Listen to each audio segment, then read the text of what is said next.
Milestone বিমান বিধ্বস্তের ঘটনা নিয়ে আলোচনা করতে রাজধানী বনানী থেকে আমাদের সাথে যোগ দিচ্ছেন এভিয়েশন বিশেষজ্ঞ এটিএম নজরুল ইসলাম। জনাব নজরুল ইসলাম, আপনাকে স্বাগত জানাচ্ছি আমাদের ইন্ডিপেন্ডেন্ট সংবাদে। আপনার কাছে শুরুতেই জানতে চাই যে এই যে প্রশ্ন উঠেছে জনবহুল এলাকায় বিমান প্রশিক্ষণ নিয়ে, এমন দুর্ঘটনা এড়ানোর কোনো সুযোগ ছিল কি?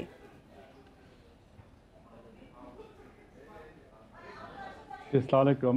প্রথমে যারা ওই দুর্ঘটনা নিহত হয়েছেন পাইলট সহ তাদের আত্মার মাগফিরাত কামনা করছি। যে এই যে প্রশ্নটা করলেন এই যে জনবহুল এলাকায় যে এটা সম্ভব ছিল কিনা, আসলে আমরা যেটা দেখেছি পাইলট সম্ভবত চেষ্টা করেছিলেন, কারণ আপনি যদি দেখেন যে পাইলটের ডেড বডিটা যেখানে পড়েছে তার মানে সে শেষ মুহূর্তে চেষ্টা করে একদম লাস্টের দিকে সে ইজেক্টটা করেছে। তো আমরা সে চেষ্টা করেছিল কিন্তু সেটা সে পারেনি। এখন প্রশ্ন হচ্ছে যে আমরা যেখানে আন্তর্জাতিক বিমানবন্দরটা হয়েছে এই বিমানবন্দরটি কিন্তু অনেক পুরনো ইতিহাস, এবং তার পরবর্তী পর্যায়ে আপনি দেখবেন যে উত্তরা যে থার্ড প্রজেক্টটা আমরা যেটা দেখলাম, উত্তর থার্ড প্রজেক্টটা কিন্তু তারপরে হয়েছে।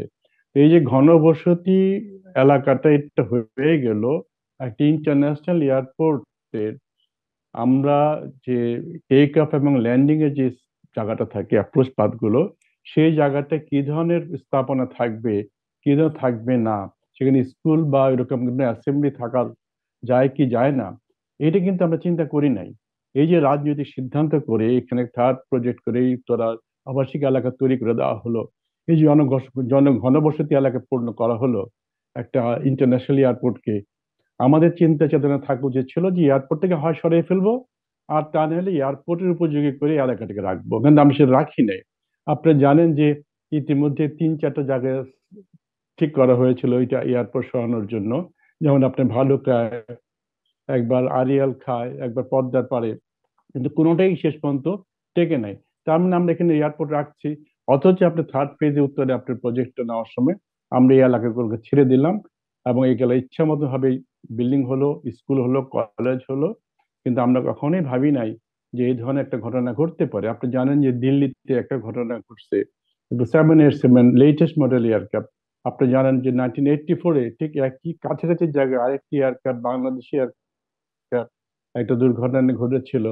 তখন কিন্তু এই জায়গাটা জলাভূমি ছিল, এবং এই এলাকা টোটালটাই কিন্তু জলাভূমি ছিল, আপনি 10, 15, 20 ফিট গভীরে পর্যন্ত এই জায়গাটা ছিল।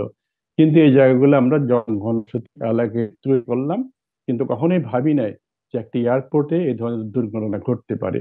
তো আমার মনে হয় এটা একটা রাজনৈতিক মানে যে প্রজ্ঞা সেখানে আমার মনে হয় একটা সঠিক ছিল না, এবং আজকে এই ঘটনাটা ঘটলো এবং বিষয়ে আগামীতে জানতে চাই যে গতকালই আইএসপিআর এর পক্ষ থেকে জানানো হয়েছে প্রশিক্ষণ বিমানটি যান্ত্রিক ত্রুটির সম্মুখীন হয়। আহ, তো একটি বিমান উড্ডয়নের আগে কিন্তু নিশ্চয়ই বিমান এবং পাইলট উভয়েরই ফিটনেস নিতে হয়। তো এক্ষেত্রে কি কোনো গাফিলতি ছিল বলে আপনি মনে করেন? দেখেন এয়ারক্রাফট কিন্তু যে কোনো মুহূর্তে একদম গ্রাউন্ডে যখন থাকে আপনি ফুললি দেখতেন যে ঠিক আছে, কিন্তু যে কোনো কারণে হোক তা ইমিডিয়েটলি আফটার টেক অফ এই ধরনের যান্ত্রিক গোলযোগ কিন্তু হতে পারে। ইউ নেভার নো ইট, এটা হতে পারে। আমরা সেইভাবে মানসিকভাবে প্রস্তুত থাকার থাকার জন্যই কিন্তু এই সেফটি জোনগুলোকে ক্লিয়ারেন্স করা হয়। মানে একটা সার্টেন হাইটের পরে যদি সে এ ধরনের ইঞ্জিনের ট্রাবল হয়, সে কিন্তু ভালো একটা স্পেসে যেতে পারে যেখানে গিয়ে জনঘন বসতি নাই, সেখানে ল্যান্ড করতে পারে, ওই ধরনের ব্যবস্থা আমরা রাখতে হবে। তো আমরা যে এয়ারক্রাফট এটা হয়েছে, হ্যাঁ এটা সত্য কথা যে এয়ারক্রাফট 10-12 বছরের পুরনো, সেটা রক্ষণাবেক্ষণ কেমন হয়েছে এটা আমরা এখনো জানি না। এটা হয়তো পর্যায়ে তদন্ত হলে বেরিয়ে আসবে। কিন্তু আমার মনে হয় যে একটা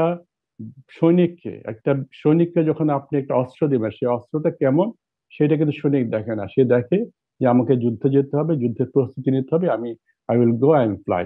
তো সেই কিন্তু সেটাই করেছে। তো আমরা জানি যে এয়ারক্রাফটটা জেনারেশনের এয়ারক্রাফট, এখন কিন্তু ফোর্থ ফিফথ জেনারেশন চলে আসছে। তো ওইভাবে আমাদের প্রস্তুতি ছিল না। জি, নজরুল ইসলাম, আপনাকে অসংখ্য ধন্যবাদ আমাদের সাথে যোগ দেওয়ার জন্য।